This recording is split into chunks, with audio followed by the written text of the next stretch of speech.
This is Golf with Jay Delsing.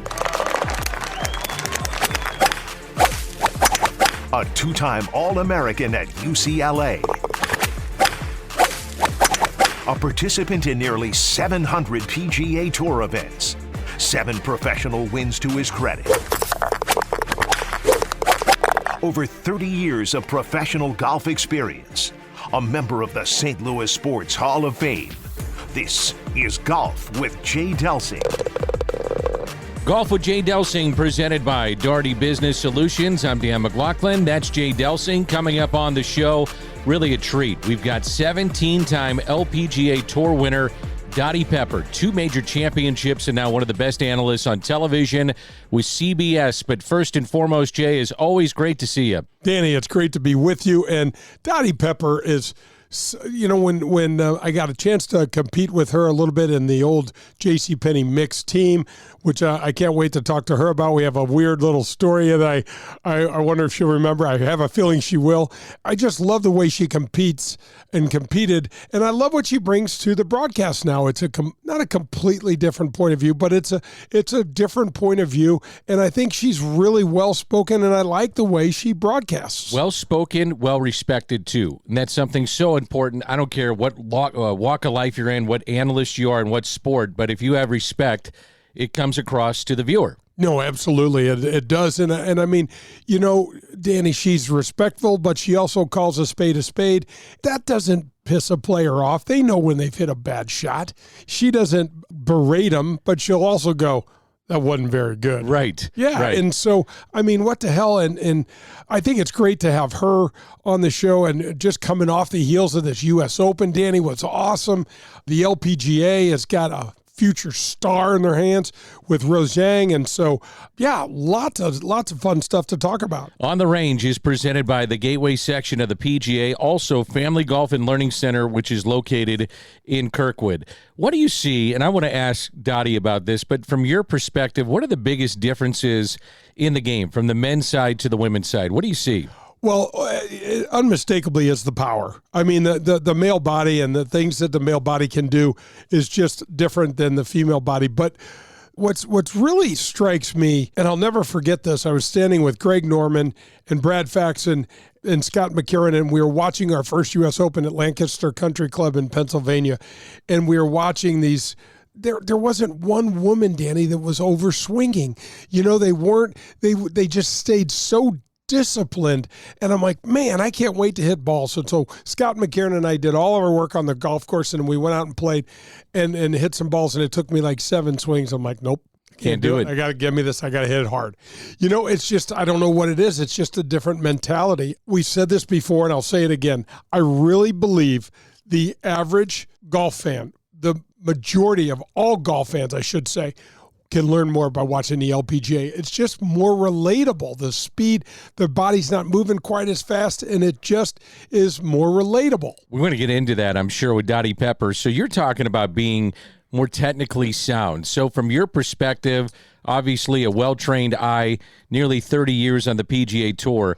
When I say technically sound, what are you looking at? Try to explain to a listener what you're looking at when you say, oh, that swing is right. That's a technically sound swing. Well, we're talking about a couple of different things. We're talking about what I look at is for their fundamentals and what does their setup position look like. Because, Danny, I learned 90% of my bad swings happened because before I even swung, because I wasn't set up properly to hit the shot I was trying to hit.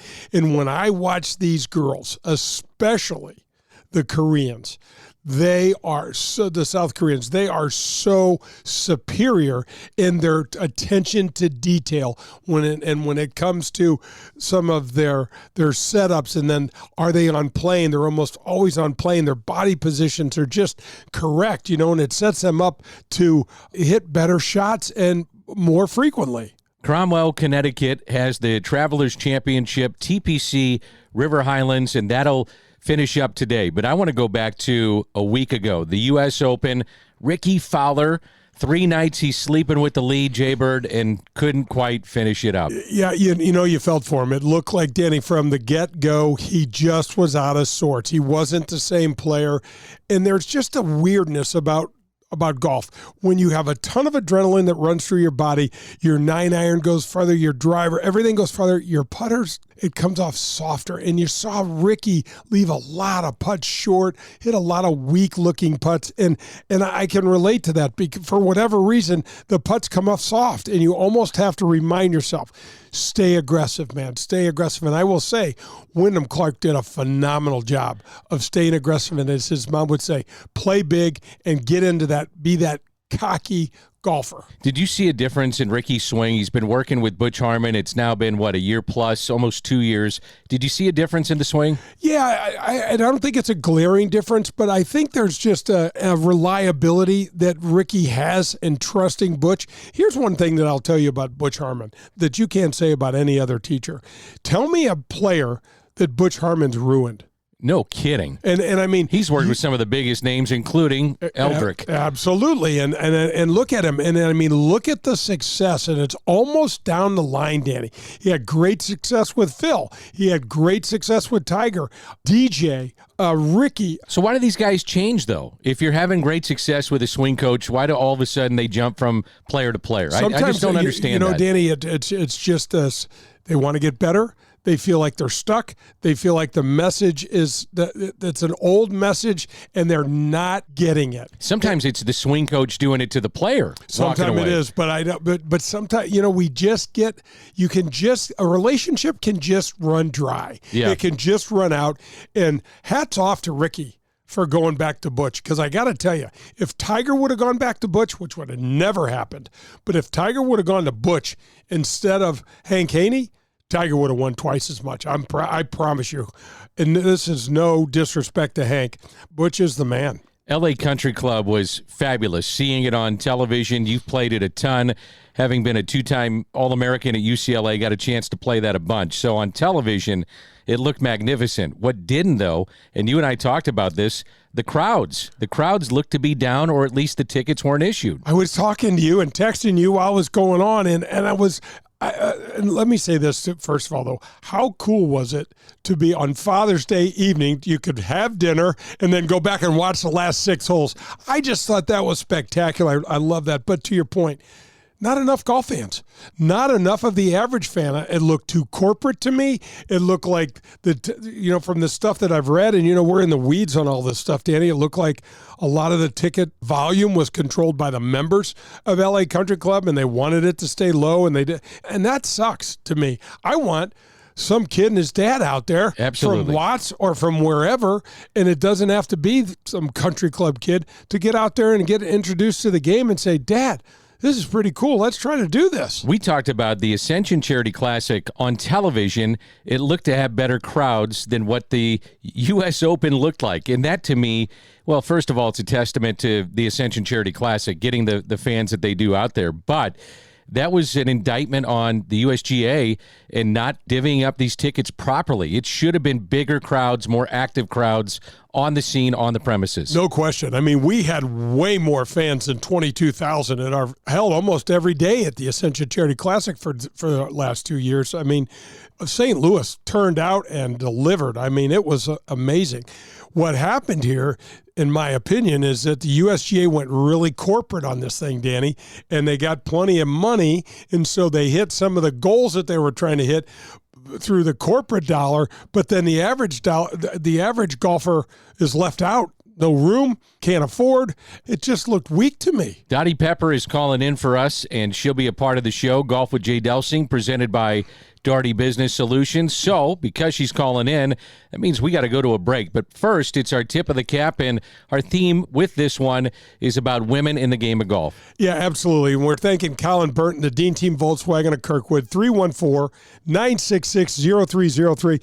If you need to be introduced to Colin, email me, jay@jdelsinggolf.com. I'll personally introduce you to Colin. He's a great guy, and he'll take care of any vehicle that you need. I want to tip my cap to the LPGA. I want to tip my cap to Allie Wells, to Sue Richter, to Carol Fromuth, who coaches at St. Joe's Academy, who's won numerous girls' state golf titles. Any of those women that are in the trenches are doing whatever they can do to get women and young ladies involved in the game. The LPGA product, Danny, has never been better. And it's great to see Rose come out on tour, win her first event, and start breaking records. It's just a great product, and so I'm tipping my cap to them. It's happening right here locally with Allie and her team at the Gateway section, what they're doing.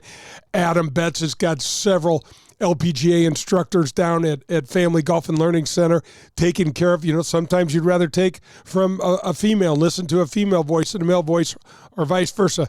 That opportunity's there. We want to thank those guys, and we want to thank Colin Burnett, Team Volkswagen of Kirkwood, 314-966-0303. That's Jay Delsing. I'm Dan McLaughlin. It's Golf with Jay Delsing, presented by Dottie Business Solutions. Dottie Pepper is coming up. That was On the Range with Jay Delsing.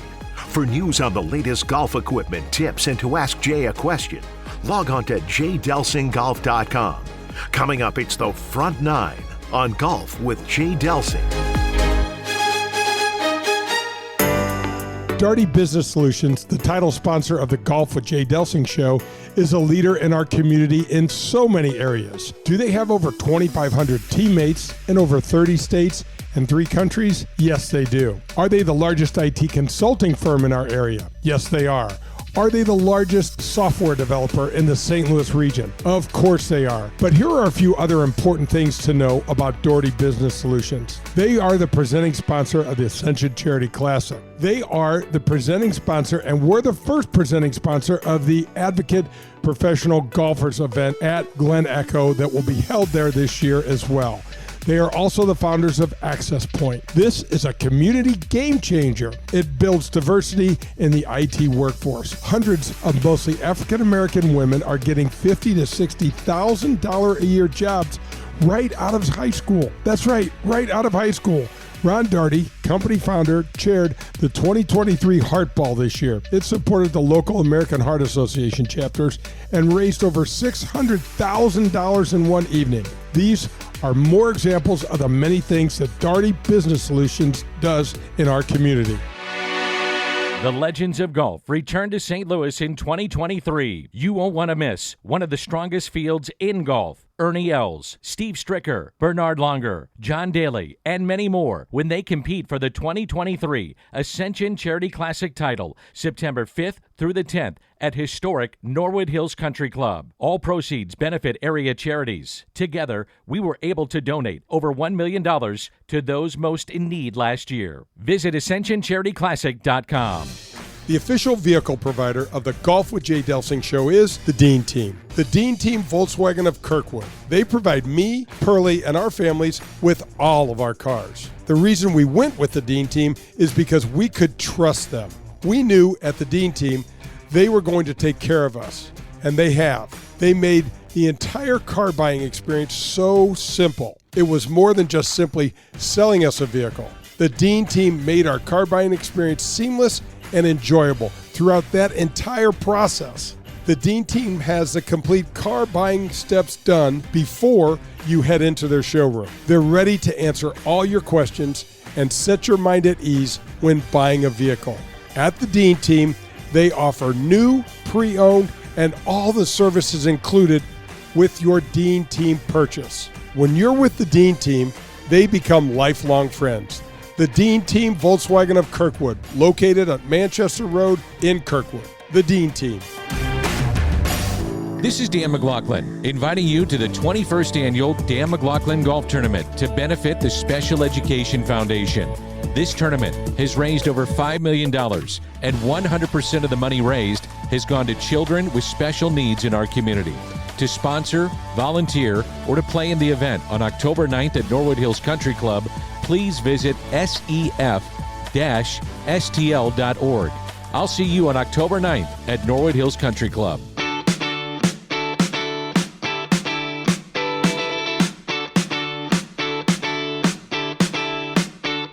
This is the Front Nine on Golf with Jay Delsing. The Front Nine is presented by the Ascension Charity Classic, September 5th through the 10th at Norwood Hills Country Club. Find out more at AscensionCharityClassic.com. This is Golf with Jay Delsing. I'm Dan McLaughlin. That's Jay Delsing. And our guest has 17 LPGA Tour wins, 2 major championships, and one of the best analysts on television with CBS. You see her week in and week out. That's Dottie Pepper. And Dottie, thanks for your time, and thanks for having a little chat with us. Thanks. I look forward to whatever we throw out there. It's always fun, Dottie. Thanks so much for joining us. You know, I want to talk to you about the LPGA Tour because I just love the product. I love watching what they're doing right now. Talk to us a little bit about the biggest differences, I think, that you see from when you played to what we're seeing now. Well, it's certainly a worldwide tour. I remember being in Japan when Norman first proposed his world tour idea, and Charlie Meacham, the commissioner at the time, saying, "We're just going to hold our course. We're not going to be overtaken by this because we already are a world tour." Well, it's even more so now. Because I was at what they called the commission. It was Tuesday of the Chevron Championship, the old Dyna from our days. And they had leaders of sports and business, and with a particular focus on women's sports.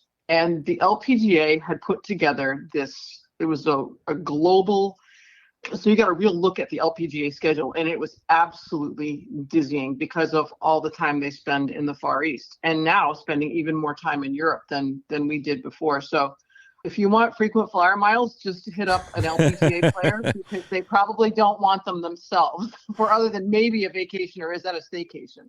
What you're saying, I don't think the listener has any sort of clue. Someone last year did this brilliant overview, had the globe on a piece of paper on a post, and had these little lines drawn from where the LPGA flew to and how they did it, and it was staggering. I mean, it's beyond belief where you guys would go from point A to point B. That's exactly the sort of graphic I was talking about. And, and it was also, I think people forget that the LPGA had felt the impact and knew about COVID coming faster than anybody else because they were already over in that arena. Mike Wan and his staff knew something was up faster than anybody else when it came over domestically. It's fascinating, your perspective, I think, in covering the men's tour, but also having played at such a high level on the LPGA Tour. A simple question: what are the biggest differences you see from the women's game to the men's game? Strength and speed, and that's about it. I think the guys might be a little more creative because they have the strength to get out of difficulties a little easier than the girls, but the margin is definitely narrowing. As the girls train differently, as equipment has continued to improve, that gap has definitely shrunken. And it's also interesting, too, and Jay and I talk about this a lot, technically, if you watch a female swing the golf club, it looks like technically a perfect swing, where with guys, it could be going all over. John Rahm's a great example. You watch him swing, it's just technically not as sound as maybe watching what you're seeing on the LPGA Tour. Would you agree? I would, and I think strength is a part of that. You can mask some need for compensation if you have the strength that a lot of the male players do, but I would say, you're starting to get players like Nelly Korda, and if you go back a decade, even Brittany Lincecum, that are crazy strong, and they also have very technically sound golf swings. So when you put those two together, you really have a great weapon. Dottie, when I watch Nelly swing the golf club, it reminds me of Tiger Woods. She does it so elegantly, but has so much power. Yeah, I would say too. And I think if you go back and look at Michelle Wie when she was age 15, there were a lot of those similarities too.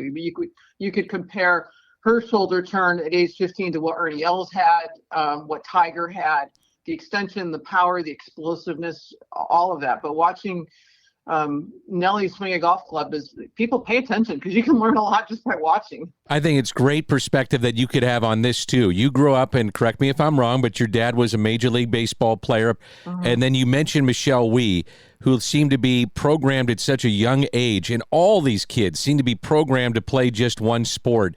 When you see that, what do you think, coming from your background to what you're seeing today in the game of golf? He, in many ways, held me back because I wanted to be all in really probably too early. And he saw burnout as a big problem. He saw early specialization as a big problem. So I skied all winter. I didn't play golf from sunup to sundown, 365. And I think it probably helped me because you were so yearning for the golf season to come in April growing up in upstate New York that there really wasn't that much of a chance to do it. And it was a difficulty for me, or it's just an adjustment for me when I went to college, because although it was cold in the upstate of South Carolina at Furman during the winter, we could still play all year long. And I'd never had to balance that. I think the early specialization and parents being helicopter or lawnmower parents, or whatever you want to call them, being overly involved in youth sports and the revenue of youth sports, there's a long list of not so pretty outcomes. Dottie, we've had Tom Watson on the show, Andy North, a bunch of guys, and I'm from St. Louis and did the same thing you did.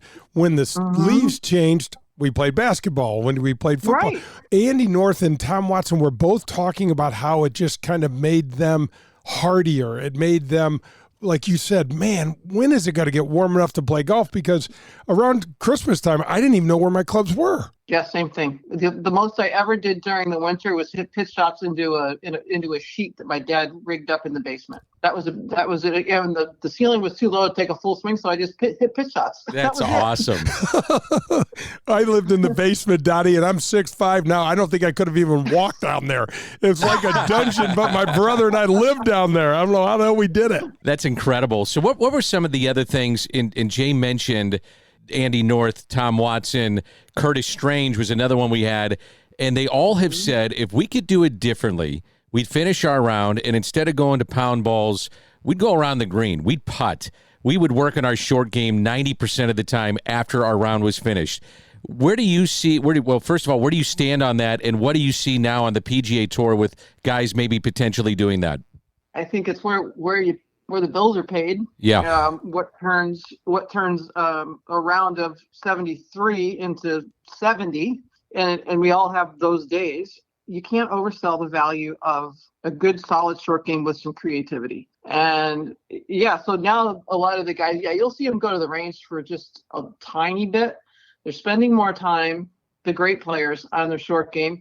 And then they'll go actually cool down, warm down, which we did not do. So there's a big emphasis on recovery that I think will probably help these guys long term, because you're now training for speed. And we didn't really do that, but there's a risk, and there's some wearing of the human body by training for speed. So if they can go to the other side of that and start to work on the recovery mode, whether it's cryotherapy or ice baths or whatever it might be, I think you can get by with a lot of that and still see the positive benefit. There's a price to be paid for this kind of speed.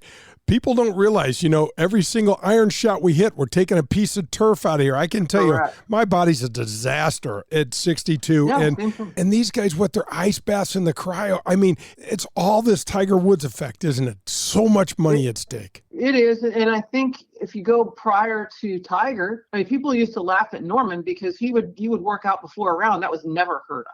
So it's been little by little by little, it's been stepped up. And now you're seeing people that are training, whether it's that all encompasses not just being on the golf course. Or in the gym. It's what you're putting into your body and how you're taking care of it post round. How did TV start for Dottie Pepper? I told Judy Rankin I wanted her job.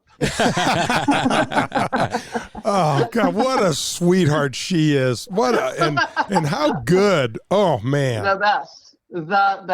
I wouldn't have cared if I was in local television, chasing high school kids around for a story. Post playing, I really wanted to get into communications somewhere. I remember saying that to Judy. They did the sit down, sort of the fireside chat, one of those old Wendy's 3 Tour challenges, and they asked the question of everybody: when you finish playing golf, what do you want to do? And I point blank said to her, I want your job. That's great. We still laugh about that, but she was my really first push to doing any television. I had won my second major in '99, and in that summer, the women's amateur was coming to Asheville at Biltmore Forest Golf Club, and it was an off week on the LPGA schedule. And Judy said, I think you should do this week. Do it with me. I think you'd be okay. Would it be okay if I talked to the people at ESPN about doing that? And I said, well, yeah, sure. So that was really the beginning of it for me. I played another 5 years on tour, but that was my true beginning. You were one hell of a front runner. I look at these. You won by 2, by 3, by 3, by 4, by 6. You won your major championship in 99 by 6 strokes. Talk a little bit about that mentality, how difficult that is and how you did that. I was pretty decent at keeping my foot on the gas pedal, but I also was absolutely awful if you look at my playoff record. So you can't, there's a big disconnect there. Somehow I won my first event on tour in a playoff, and I won my first major in a playoff, but I think that was essentially, I didn't do much more in playoffs than that. It was pretty awful, dreadful. A lot of times people get in the lead and they get afraid of it and they forget how they got there. And so now we're going to play differently, when in fact you just keep doing what you're doing. And that was great advice I got early on in my career. When you covered the PGA Tour like you do basically every single weekend, how close are you with the players, or how do you separate that with trying to be completely objective to what you have to do? Because you have to have a relationship with the players to get information, right, but yet you also have to tell the truth to the viewers. So how much do you toe the line on that? I toe the line by having a very professional relationship with the players. They know I'm not going to throw them under the bus just to make a statement, but I think they also know that I played at the level I did, and that helps. They also know that I know the game's really hard, and I just kind of call it as I played it and as I see it. I haven't had too much sandpaper as a result, I guess, is a way to put it. I greatly admire the players that I cover, because it's hard being on the road. It's a difficult game. It's hard personally to balance everything off the golf course, on the golf course, and I try to be empathetic to a lot of that while still covering it in a really factual manner. I got to work with Fox a little bit and just get to really engulf myself in the LPGA game. Is the South Koreans and that whole phenomenon, the Siri Pak. Can you take us back and talk a little bit about that? Because I can remember when she first came on board, and now, man, it's a tidal wave. Sari's coming out party was in 1998 when she won the LPGA championship. And that was a bit of a light bulb turning on the first click. But when she won the U.S. Women's Open later that summer, that was full tilt. Gosh, it was a game changer for women's sports in that part of the world. And part of it was because when the Korean national television came on every morning, the national anthem was played. And one of the bits of video that was run every day was Sari Pak on the 72nd hole at golf course at Kohler, where she won that women's Open. Was it Black Wolf Run? It was Black Wolf Run. They filled in the water to the left. Now, when they played the Wonderful World of Golf with that match with Ernie Els, it was open. And it was sort of kind of a waist bunker. But during the Women's Open, it was filled in with water. And they show her with water up to her calves, hitting this shot out of the edge, making bogey, getting into the playoff, and then ultimately winning. So when you're looking at that as a model of what could be every morning as a young child, you believe it. Parents pushed kids, and they pushed them hard. And you saw 5 years later, 6 years later, an entire flood coming to the LPGA Tour. And frankly, playing on their own KLPGA Tour and also on the Japanese Tour. So it was really a worldwide movement. Dottie Pepper is our guest. This is Golf with Jay Delsing, presented by Dottie Business Solutions. Dottie, if you could hold tight through the break, we'd appreciate it. Want to get into your biggest influences in sports, as well as broadcasting, and a lot more with you. This has been really, really fun. This is the great Dottie Pepper with us. Golf with Jay Delsing, brought to you by Dottie Business Solutions. That was the Front Nine, presented by the Ascension Charity Classic. Coming up, it's the Back Nine and more of golf with Jay Delsing. I want to thank the Gateway section of the PGA again for supporting the Golf with Jay Delsing show. This is their third year of support. Over 300 men and women in our area supporting golf and making our golf experiences so much better. Through PGA Reach, PGA Hope, the Junior League, and the list goes on and on. These are just examples of programs and charitable aspects, different opportunities that our section supports and enhances in our community. Whether it's a driving range somewhere, your country club, or whatever it is, and it has to do with golf, our section and their members will have their hands in it and involved in it. Our professionals are there making the game better for everyone. We want to thank the Gateway section of St. Louis.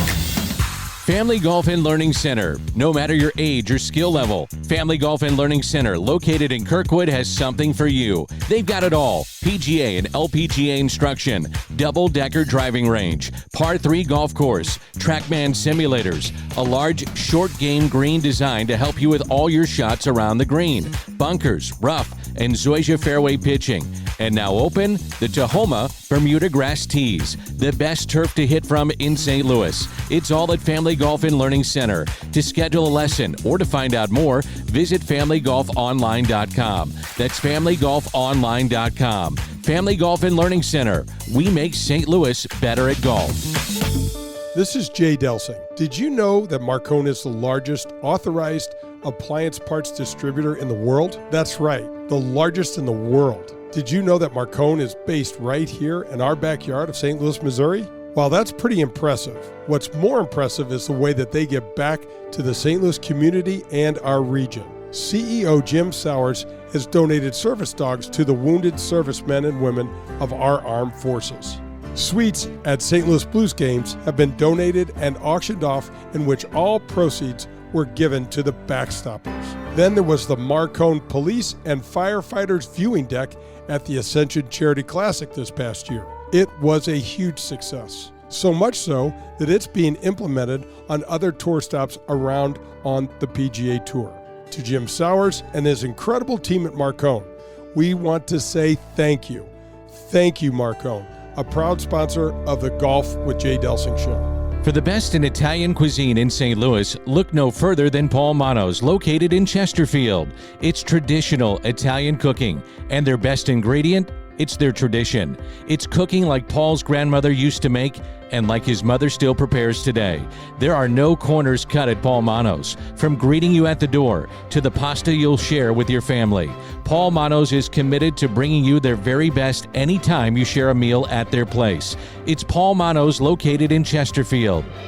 Powers Insurance and Risk Management combines 200 years of experience and cutting-edge products to deliver exceptional service, value, and clarity to their clients. Powers Insurance will deliver the highest quality property and casual insurance programs and strategic planning consultation services in the industry. Insurance can be overwhelming and confusing. It can be tough to understand. Powers Insurance simplifies it for you and your business. Powers Insurance and Risk Management will partner with you by providing ongoing assistance, consultation, and service that will help you control your insurance expenses and your workplace safety. Find out how Powers Insurance can help you. Visit powersinsurance.com. That's powersinsurance.com. Hi, this is Nick Ragone from the Ascension Charity Classic, and you're listening to Golf with Jay Delsing.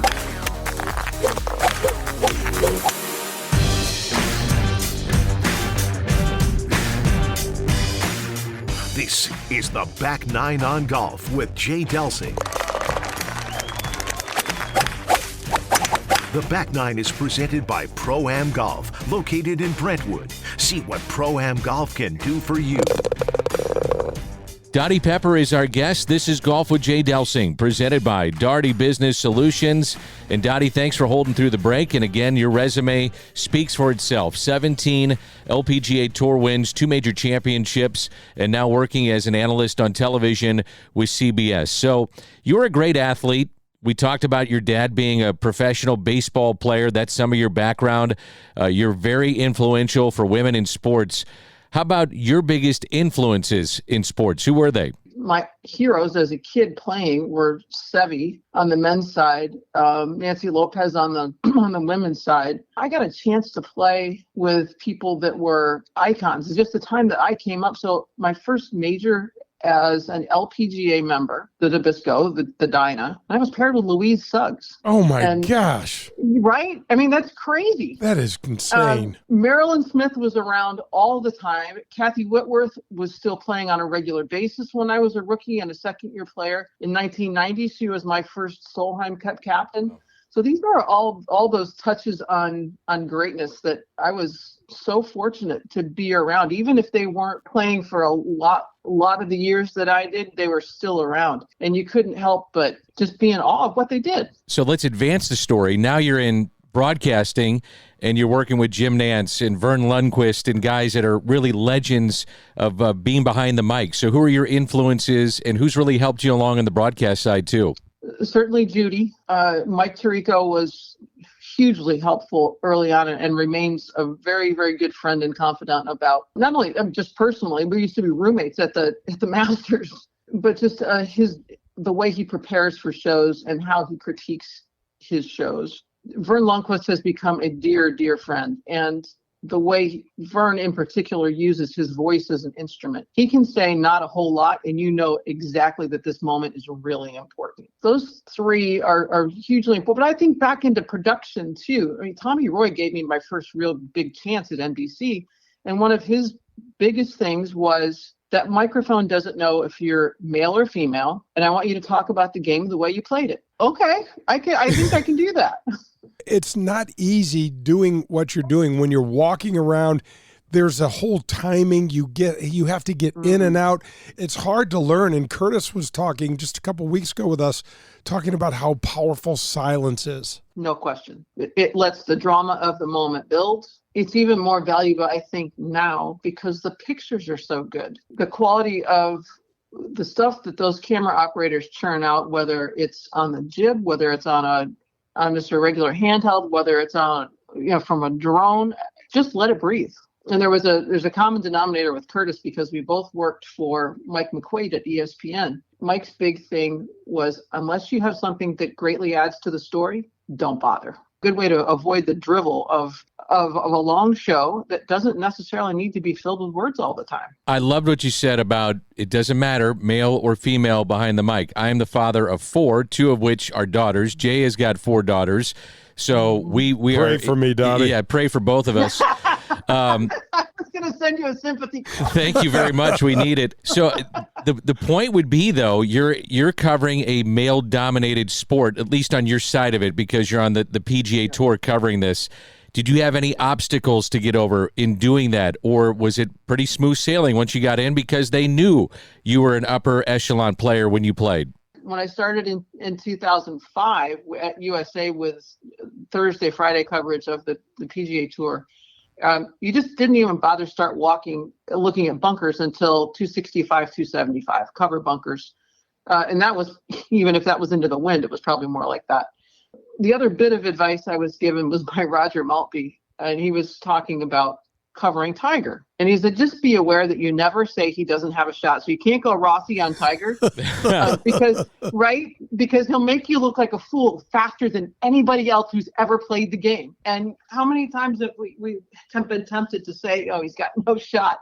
And then, he's got 10 feet for birdie. We had David Faraday on the show, and he talked about this example when they were playing at Akron in the World Series of Golf. And David had just told Lanny in the booth that Tiger had no shot, and Tiger proceeded to hit it about a foot from the hole, and Faraday in his beauty had a off-color description. Yes. And everybody kind of went crazy, and Ernie Els had a comment that snuck on air that wasn't supposed to. I know you know all those stories. But really is interesting, isn't it, when you get these golf lovers and they love going to the men's game, but going back to what Danny said and what your comment was, I really think if you want to learn the game or try to improve your game, even if you're a male amateur, you can learn more from the women. I just feel like it's so much easier to watch and understand and relate to. Agreed. And if you have the opportunity to go to an LPGA event, go hang out at the range, go hang out around the putting green and see how they practice. See the things that they're working on, how they're keeping it very basic and getting so much out of it. Because I think people do get lost. They get sort of caught up in the jet wash of the PGA Tour golf swings when we physically can't do that. Let's also ask you before we let you go, and we could talk for a long time, so just buckle up. So, Dottie, you've covered Tiger. Now you're seeing him in the tough times. And for anybody that watched the Masters, it was really gut-wrenching to watch him just even make the cut, which was amazing. Yeah. Where are you at in watching Tiger now and just thinking about his career? Well, I think I've been, like so many other announcers that you've interviewed, you're just privileged to be able to watch him play golf and how he's changed the game. And now we're seeing that next generation and how he paved the way, but just set a different bar for them. Where the only thing that matters, I mean, you look at Justin Thomas now, I'm hanging with Tiger. The only thing that matters is I'm winning. That's all Tiger said. Winning takes care of everything. It pains me to watch him go through what he's doing because that it hurts to just get out of bed and get back in bed. And that's his will to fight. It's his will to win. And prediction here, I think he's going to save PGA Tour champions. Not that far down the road. that could, he's not going to have to walk. And that's the thing that is so difficult for him. I think that tour goes on a rocket ride as soon as he goes back out there. He loves beating people. Absolutely. You bet he does. What do you think, by the way, as we continue to talk about some of the guys that are making headlines, but where are you at with LIV and how that has affected the PGA Tour and just golf in general? I am not a fan, and I'm not a fan at all. And I come at it from a female perspective because the group that is funding all of this has little or no value for females in general. But I also think it's really its foundation, its roots are in the vengeance of Greg Norman going back to 1993 and 1994. And he finally got somebody to bankroll it. It is what it is right now. There's some space for it to kind of coexist. I mean, the majors keeping themselves open by qualification, I think is wonderful. You are always trying to get the best players together at the most times we can during the year. I greatly fear for the LPGA Tour. If this doesn't work or the Saudis all of a sudden turn cold on this, where does it leave those players who have decided to go to that tour? But where does it leave the LPGA? Is that their next target? There's so much talking out of both sides of your mouth, and your actions speak way louder than your words and your history. And as you said, the complete disregard for women in general. And then you're going to come over and talk to the best players in the world and offer them ungodly amounts of money and play right. Nice. And by the way, the timing of that wasn't by accident. It was Tuesday of the first major of the year. That I was not happy when I listened to that press conference, and I just thought there's a pattern there. Dottie, the childishness that of the Greg Norman, Phil Mickelson experience here has just it's worn me out. I got to tell you, I was never the player I hoped to be on tour. I didn't make the money. I didn't win the championships. But I love the game, and the game provided, and it continues to provide. And this is just disrespectful to me. It's always been a look at me for those two particular people. And I think there's so much greed and unhappiness at the root of it that it makes me sad. I have to give Phil, and I hate to do this, but out of fairness, I mean, what the hell he did at Augusta? I found myself going, holy smokes. Is he going to win this event? I mean, could Rahm have some problems coming in? And I was all over that. He's still great theater. It is amazing. Of course it is. And I think, too, that's why it is good that the majors still have that. But on a day-to-day basis, if you're going to go chase that, whatever you want to call LIV, then just go. Just be there. But if you want to come back and if you qualify for the major championships, if you've continued to play well enough in them, peak yourselves for those, then I think the doors is justifiably, and it should be open.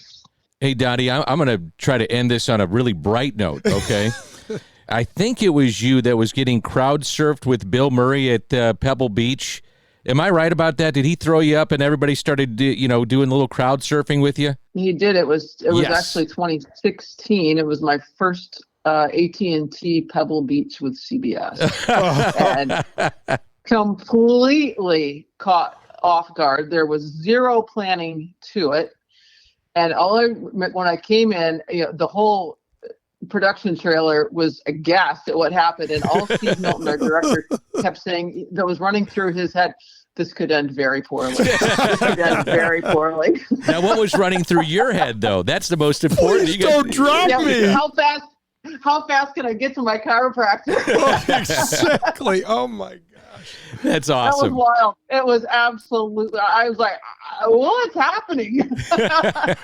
Dottie, we so enjoy your commentary. I loved watching you. I play a couple practice rounds of the JCPenney with you and just loved the way that you competed and love what you're doing for the game. Just please keep doing it. And thanks for joining us today.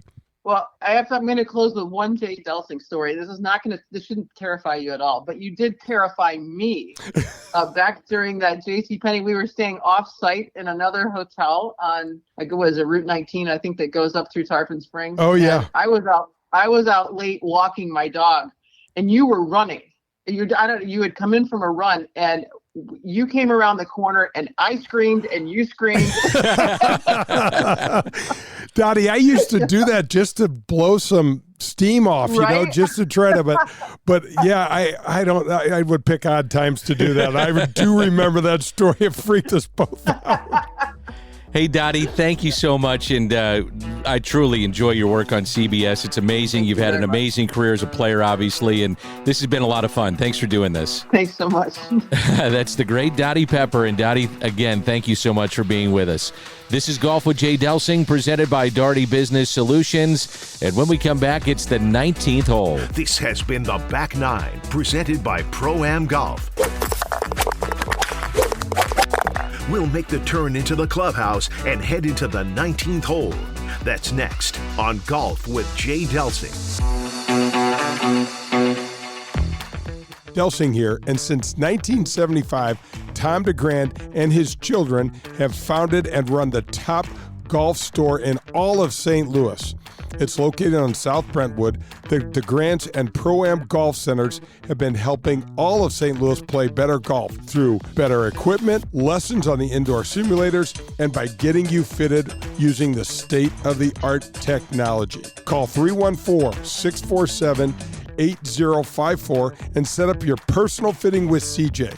He's the best, and he will help you find the right equipment that's perfect for your game. For nearly 50 years, St. Louis has trusted their games to Pro-Am Golf. Don't you think it's time to take your game to the next level? Call 314-647-8054 or visit them on the web at proamgolfusa.com.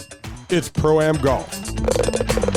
Family Golf and Learning Center. No matter your age or skill level, Family Golf and Learning Center, located in Kirkwood, has something for you. They've got it all. PGA, LPGA instruction, double-decker driving range, par 3 golf course, TrackMan simulators, and so much more. This is St. Louis's premier practice facility. To schedule a lesson or to find out what they can offer you and your family, visit FamilyGolfOnline.com. That's FamilyGolfOnline.com. Family Golf and Learning Center. Hey guys, Jay Delsing here, and listen up. Remember this name, Redbird Heating and Cooling. That's Redbird Heating and Cooling, 314-320-9507. This is a family-owned and operated St. Louis business. Owner and CEO Jed Dickinson leads their apprenticeship program called the Veterans Vocational. He will teach and sign off on educational and mechanical work hours while you get licensed, as you get paid working for the company. That's Redbird Heating and Cooling, 314-320-9507 or redbirdhvac.com. Start your new career as a licensed HVAC specialist with Redbird Heating and Cooling. This is Paul Lazinger, and you're listening to Golf with Jay Delsing. Hey, this is Jay Delsing for SSM Health Physical Therapy. Our golf program has the same screening techniques and technology as the pros on the PGA Tour use. SSM Health Physical Therapy has the Titleist Performance Institute trained physical therapists that can perform the TPI screening on you, as well as use the K-Vest 3D motion capture system. Proper posture, alignment, etc. can help you keep your game right down the middle. We have 80 locations in the St. Louis area. Call 800-518-1626 or visit them on the web at ssmphysicaltherapy.com. Your therapy, our passion.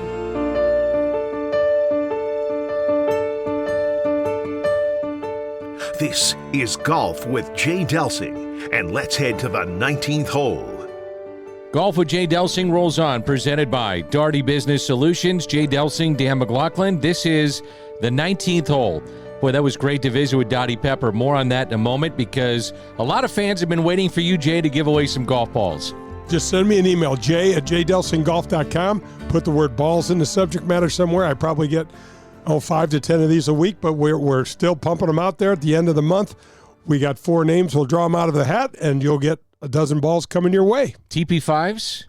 Tailor-made, baby. Our buddy Jeff Thornhill, great guy, great supporter of the show, and that is a damn good ball. It is. I actually got 3 different boxes of TP5s for Father's Day. And nice. Doesn't mean I'm hitting him straight, but it is a nice golf ball. They never give us the straight hitting ones. Those guys keep it all for themselves. I said, I want the straight hitting ones. They're like, nope, we keep them for ourselves. When I was listening to Dottie Pepper, all I could think about is, man, she is so respected in the golf world. Among the females, obviously, when you're a 17-time LPGA Tour winner, 2 major championships, but then crossing over as an analyst to be on the men's side. And if you're watching golf on CBS, she's popping up, and she's one of the best in the business. All the time, Danny. And she's you're right. The other thing is she's respectful. She gets it. She knows what it's like to be a player. She knows you're going to hit bad shots.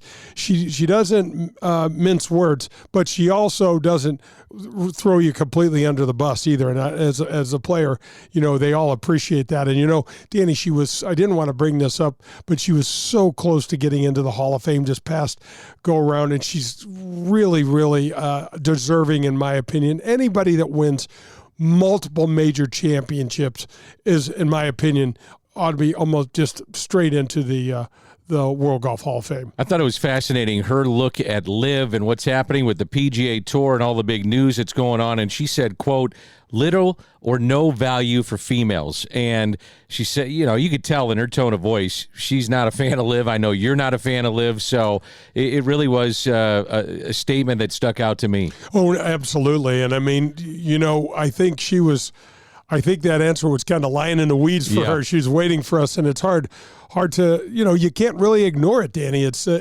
been the basic elephant in the room for the last almost 2+ years now, and we've got way more questions than we have answers with this latest Saudi kerfuffle and the PGA Tour, and now Monahan's fallen ill. There was another players meeting in Cromwell this week that I'm still waiting to get more and more details on. I got a few details, but nothing really worth reporting yet. And the biggest thing is, where do we go from here? Because everything I read says we are going to be locked in litigation or some sort of congressional panels and all of this inquiry and all of this stuff that really has nothing to do with the game that we love. And what's that look like from a time frame standpoint? What's it look like for the LPGA Tour? This can trickle down into their tour as well. Correct me if I'm wrong. No, you're 100% right. And I mean, if I understood this correctly, the LIV Golf is going to fall under Monahan's control, which if that happens, then we know there's not going to be a round. However, if this thing gets locked up in court, then we may not have an answer all of next year, which means Greg Norman's going to run that circus for another year. I know you love the game of golf. It's apparently evident every single week that we come on. You talk about growing the game all the time. So you're watching the PGA Tour, you're watching Korn Ferry, you're watching many tours. How closely do you pay attention to what's happening on the LPGA Tour? I do. I pay attention to it a lot. I mean, being involved and exposed at a very front row level with the Fox Golf team really made me admire and appreciate what those women are doing out there. And they have come a long, long way. The Siri Pak effect, Danny, on her coming to the United States and in 20 plus years, having this tidal wave of South Korean superstars that one after another is just an amazing phenomenon to watch. And then you start talking about some of the U.S. players and the Lexi Thompsons of the world and the Rose Zhang of the world. And there's plenty to get excited about, no matter where you're from or who you like to root for. After Dottie, I always thought about Michelle Wie. There was so much pressure put on her, so much attention was put on her, and it was in the era of Annika Sorenstam, who was just dominating the LPGA Tour. Oh, she did. She absolutely dominated the LPGA Tour. And then Michelle Wie came out as an entirely different breed of cat. Really super tall, 6 foot plus tall, very much athletic, swung the club like very few women have ever swung the club and had exceptional speed. Hit her driver 300 yards, stuff like that had not ever been seen on the LPGA Tour. And, we talk about, whenever I think of Michelle Wie, I continually think of mismanaged. I really do, Danny. Well, she was so young, remember? She was so young, and she's 15, and she's turning pro, and she's this, that, and I'm thinking, if I'm her parents, let her be a teenager, let her be a kid, and let her beat the hell out of all of these young kids and grow as a golfer. So the bottom line is, phenomenal talent, phenomenal. She a winner out on the LPGA Tour, but really won very, very little.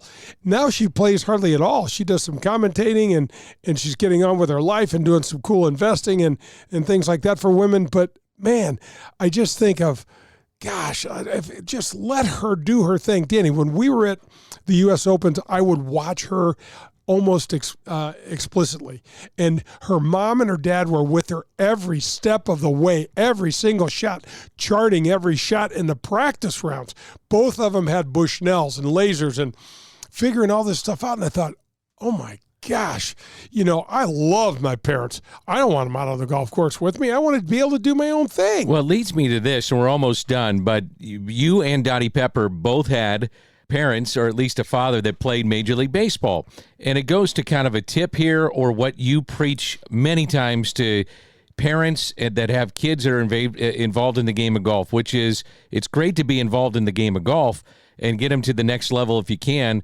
But, man, let them play other sports. Let them do some other things. No question. No question. My daughter got a volleyball scholarship to a D1 school and had a really nice career, but wound up hurting her knee from too much early repetitive motion. And the great Jack Nicklaus, at a function that you hosted at Norwood Hills, was telling us just that. Let your kids play other sports. It's wintertime. They're 14, 15, 13, whatever they are. Let them do something else that's good for them. Jay, we got about a minute left. You have reached out to Barbara Nicholas. How about that? She's going to be part of the show. Jack's lovely wife, and they've done so much for kids' charities. Play Yellow is their initiative, and we're going to get into that on a future show. I cannot wait. It's going to be one of my favorite interviews, the mother of golf. This woman is, besides just an incredible human, she has taken so many golfers under her wings. And I know Ricky Fowler refers to her as mom and will text her. And, I just can't wait to talk to her about what that life and her life was like. How about at the memorial when Jack is waiting for everybody to come off the 18th green, and she's right there with him? Oh, yeah. She's right there with him. Yeah, and I mean, Jack will say that without Barbara, he was good for probably 2 or 3 majors on his own, and she's responsible for the rest. Isn't that great? Hey, this has been a lot of fun. Our thanks to Dottie Pepper. My thanks to you, as always. And how do we finish the show? Let's hit them straight, St. Louis. Hey, guys, Jay Delsing here. And listen up. Remember this name, Redbird Heating and Cooling. That's Redbird Heating and Cooling. 314-320-9507. This is a family-owned and operated St. Louis business. Owner and CEO Jed Dickinson leads their apprenticeship program called the Veterans Vocational. He will teach and sign off on educational and mechanical work hours while you get licensed, as you get paid working for the company. That's Redbird Heating and Cooling, 314-320-9507, or redbirdhvac.com. Start your new career as a licensed HVAC specialist with Redbird Heating and Cooling. Dottie Business Solutions, the title sponsor of the Golf with Jay Delsing show, is a leader in our community in so many areas. Do they have over 2,500 teammates in over 30 states and 3 countries? Yes, they do. Are they the largest IT consulting firm in our area? Yes, they are. Are they the largest software developer in the St. Louis region? Of course they are. But here are a few other important things to know about Dottie Business Solutions. They are the presenting sponsor of the Ascension Charity Classic. They are the presenting sponsor, and we're the first presenting sponsor of the Advocate Professional Golfers event at Glen Echo that will be held there this year as well. They are also the founders of Access Point. This is a community game changer. It builds diversity in the IT workforce. Hundreds of mostly African-American women are getting $50,000 to $60,000 a year jobs right out of high school. That's right out of high school. Ron Daugherty, company founder, chaired the 2023 Heart Ball this year. It supported the local American Heart Association chapters and raised over $600,000 in one evening. These are more examples of the many things that Dottie Business Solutions does in our community.